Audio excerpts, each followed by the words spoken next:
vastustaneet Trumpin suunnitelmaa, jonka mukaan palestiinalaiset tulisi siirtää Gazasta naapurimaihin. Samalla Trump ottaisi Gazan haltuunsa, eivätkä palestiinalaiset saisi enää palata sinne. Meillä kotimaassa eduskunnan entisen puhemiehen Matti Vanhasen kritiikki nykyistä puhemiestä Jussi Halla-ahoa kohtaan näyttää kyselytuntien pöytäkirjojen valossa pitävän paikkaansa. Vanhasen mukaan Halla-aho toimii puolueellisesti kyselytunneilla, kun hän keskeyttää opposition hiillostusta hallitusta kohtaan.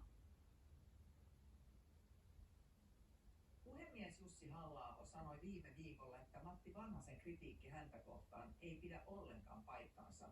Vanhasen mukaan Halla-aho toimii puolueellisesti, kun hän antaa puheenvuoron kyselytunneilla hallituksen kansanedustajille, jotta opposition ryöpytys keskeytyy.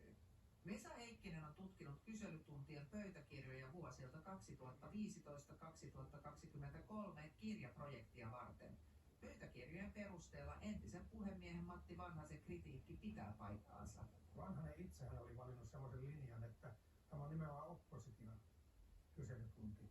Ja hän näille isoille oppositioryhmille, silloin kun heidän kysymyksiään käsiteltiin, niin niitä ei keskeytetty hallituksen